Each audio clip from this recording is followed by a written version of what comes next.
Oh,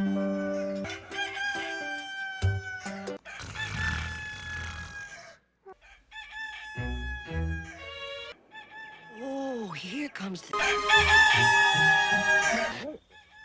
Frank, let others.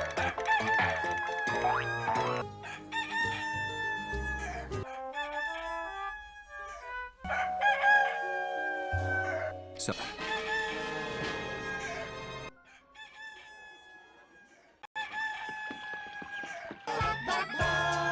Farms, where they followed the farmers got bigger and bigger, and the plow...